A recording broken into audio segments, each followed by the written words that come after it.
आपने इतना पढ़ लिया तो आप 100% करके आओगे ये। हेलो दोस्तों, आपका स्वागत है अपने यूट्यूब चैनल में। आज हम पढ़ने वाले हैं क्लास 12 के हिंदी का काव्य साहित्य का इतिहास। काव्य साहित्य के इतिहास में हम क्वेश्चन पढ़ने वाले हैं और आपको बता दें ये वही क्वेश्चन है जो आपके बोर्ड में बहुत बार आ चुके हैं। ये वही क्वेश्चन जो आपके बोर्ड में आते हैं क्योंकि ये हमने अनसॉल्व से एनालाइज किए हैं। अनसॉल्व की बात करें तो अग्रवाल वाला अनसॉल्व था, उससे पहले हमने देखा 5 साल के अनसॉल्व को देखा, फिर ये देखा कि हिंदी जो काव्य साहित्य का इतिहास है उससे ऐसे कौन से क्वेश्चन हैं जो बहुत ही रिपीट होते हैं, जो हमारे बोर्ड में नॉर्मल आते ही आते हैं। ये वही क्वेश्चन है और आपके लिए मोस्ट इंपॉर्टेंट क्वेश्चन है। तो चलिए आज क्लास शुरू करते हैं। चैनल पर नए हैं सब्सक्राइब कर लेना और वीडियो को लाइक कर देना। तो हमारा फर्स्ट क्वेश्चन है ज्ञानसराय शाखा के प्रमुख कवि हैं। ज्ञानसराय शाखा है ज्ञानसराय, उसके प्रमुख कवि कौन है? तो उसकी बात करें तो ये उनके प्रमुख कवि हैं कबीरदास। नेक्स्ट है गोस्वामी तुलसीदास के बचपन का नाम था। जो हमारे गोस्वामी तुलसीदास जी हैं जिन्होंने रामचरितमानस लिखी, राम जी के बारे में ट्रांसलेट किया, उनका बचपन का नाम बताएं तो उनके बचपन का नाम था राम भोला, जो राम की बात करता हो, राम भोला। नेक्स्ट है सुकरखेत नामक स्थान संबंधित है। एक सुकरखेत नाम की एक जगह है, वो किस व्यक्ति से संबंधित है या किससे संबंधित है? तो आपको बता दें वो तुलसीदास जी से संबंधित है, यानी राम भोला जी से संबंधित है। तुलसीदास के बचपन का नाम था राम भोला। नेक्स्ट है खड़ी बोली का प्रथम महाकाव्य माना जाता है।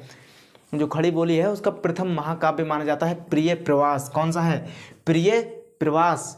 नेक्स्ट है मैथिलीशरण गुप्त का प्रथम काव्य संग्रह है भारत भारती। जो मैथिलीशरण गुप्त जी हैं उनका काव्य संग्रह, पहला काव्य संग्रह कौन सा है? तो पहला काव्य संग्रह है भारत भारती। आपको बता दें ये बहुत इंपॉर्टेंट क्वेश्चन है, अगर आपने इतना पढ़ लिया तो आप 100% करके आओगे। ये वही क्वेश्चन है जो बहुत बार आपके बोर्ड में रिपीट हुए हैं। खैर नेक्स्ट चलते हैं आगे। नंबर 6 प्रगतिशील लेखक संघ की स्थापना हुई। जो प्रगतिशील लेखक है उसका जो संघ है उसकी स्थापना कब हुई? हमसे ये पूछ रहा है। तो इसकी स्थापना हुई थी 1936 में। तीसरे तार सप्तक का प्रकाशन हुआ। आपको बता दें जितने भी तार सप्तक से संबंधित प्रश्न है ना वो मोस्ट इंपॉर्टेंट है, क्योंकि इन पर हमने जब ढूंढा तो ये हर सेट में थे। तार सप्तक से रिलेटेड हर 2-3 क्वेश्चन हर सेट में थे, हर सेट में। तीसरे तार सप्तक का प्रकाशन यानी तीसरा जो तार सप्तक था उसका प्रकाशन हुआ 1959 में। नेक्स्ट है रीतिकाल को श्रृंगार काल का नाम किसने दिया? जो रीतिकाल था उसे श्रृंगार काल का नाम किसने दिया? तो आचार्य विश्वनाथ प्रसाद मिश्र ने। किसने दिया? आचार्य विश्वनाथ प्रसाद मिश्र ने। नंबर 9 है रीतिबद्ध काव्यधारा के कवि हैं। रीतिबद्ध काव्यधारा, देखो इसमें थोड़ा सा कंफ्यूजन क्रिएट होता है कि रीतिबद्ध और रीतिकाल में थोड़ा कंफ्यूजन हो जाता है और ये मोस्ट इंपॉर्टेंट क्वेश्चन है, बल्कि ये एक ही क्वेश्चन है, इसे अलग कर दिया गया है ताकि आप आसानी समझ पाएं। होता क्या है कि ये दोनों एक ही साथ आ जाते हैं और पूछ लेते हैं रीतिबद्ध कवि बताओ, रीतिकाल कवि बताओ, तो इसमें माइंड कंफ्यूज हो जाता है और गलत कराते हैं, बिहारी लिखाते हैं दोनों में, लेकिन ऐसा नहीं है। रीतिबद्ध काव्यधारा के कवि हैं भूषण और बिहारी, और रीतिकाल के कवि हैं, रीतिकालीन के कवि हैं कौन है? घनानंद। कौन है? घनानंद। रीतिकाल कवि हैं घनानंद। बिहार सतसई की भाषा है, कौन सी भाषा है? बिहार सतसई की ब्रज भाषा है। नेक्स्ट है सुमित्रानंदन पंत को ज्ञानपीठ पुरस्कार मिला। जो हमारे सुमित्रानंदन पंत जी थे उन्हें ज्ञानपीठ पुरस्कार किस पर मिला? तो आपको बता दें उन्हें ज्ञानपीठ पुरस्कार मिला था चिदम्बरा पर। उनकी एक रचना थी चिदम्बरा, उस पर उन्हें ज्ञानपीठ पुरस्कार मिला था। कामायनी में महाकाव्य के सर्गों की संख्या है। कामायनी जो महाकाव्य है उसमें सर्गों की संख्या पूछ रहा है हमसे, तो उसमें सर्गों की संख्या कितनी है? 15। उसमें सर्गों की संख्या कितनी है? 15। रामधारी को ज्ञानपीठ पुरस्कार मिला। जो रामधारी सिंह दिनकर थे उन्हें किस रचना पर उनकी ज्ञानपीठ पुरस्कार मिला? तो वो रचना थी उर्वशी। कौन सी रचना थी? उर्वशी। उन्हें उस पर ज्ञानपीठ पुरस्कार मिला। दूसरे सप्तक का प्रकाशन के कवि थे। देख रहे हैं आप सप्तक वाले मोस्ट इंपॉर्टेंट है आपके लिए। दूसरे सप्तक के प्रकाशन के कवि थे भवानी प्रसाद मिश्र। कौन थे? भवानी प्रसाद मिश्र। नेक्स्ट तार सप्तक के संपादक हैं। ये मोस्ट इंपॉर्टेंट है आपके लिए। अज्ञ लिखाएंगे तब भी सही हो जाएगा, लेकिन इनका पूरा नाम है सच्चिदानंद हिरानंद वात्स्यायन अज्ञ। नेक्स्ट अज्ञ को ज्ञानपीठ पुरस्कार मिला। जो अज्ञ जी थे हमारे उन्हें ज्ञानपीठ पुरस्कार किस पर मिला? कितनी नावों पर कितनी बार। उन्होंने उनकी एक रचना थी कितनी नावों पर कितनी बार, उस पर उन्हें ज्ञानपीठ पुरस्कार मिला। नेक्स्ट है अज्ञ द्वारा संपादित सप्तकों की संख्या है। जो अज्ञ हैं उनके द्वारा संपादित सप्तकों की संख्या कितनी है? तो कितनी है? 3 है। कितनी संख्या है? 3 है।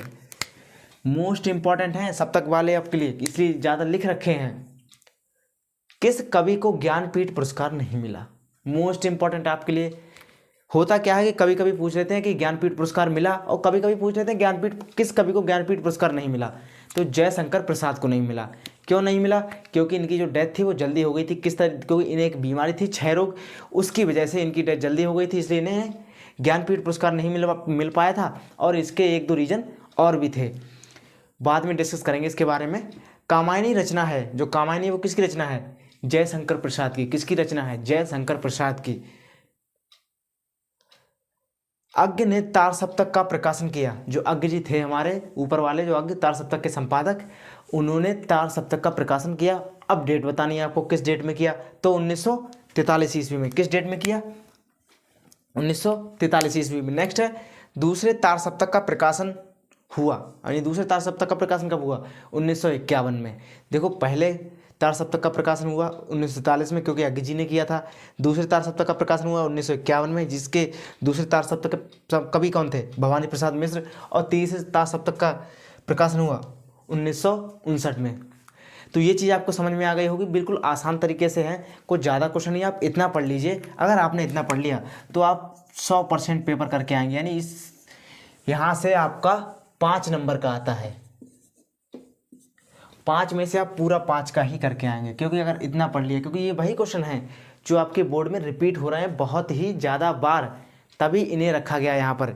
जब हमने आंसर देखते हैं तो हम ये देखते हैं, हम चैप्टर वाइज हर चीज़ को डिफाइन करते हैं, तो हम उसमें देखते हैं कि इस टॉपिक से, यानी काव्य साहित्य का विकास जो है, इस टॉपिक से ऐसे कौन से क्वेश्चन हैं जो बहुत रिपीट हो रहे हैं या जो आपके बोर्ड में आते ही आते हैं। तो ये क्वेश्चन जितने भी मिले, लमसम 20-22 क्वेश्चन होंगे, ये मिले हमें, और ये वही क्वेश्चन है। इतना पढ़ लीजिए आप, आपका हो जाएगा। चैनल पर नए हैं, सब्सक्राइब कर लेना, वीडियो को लाइक कर देना। तो चलिए मिलते हैं अगली क्लास में, तब तक के लिए जय हिंद, जय भारत।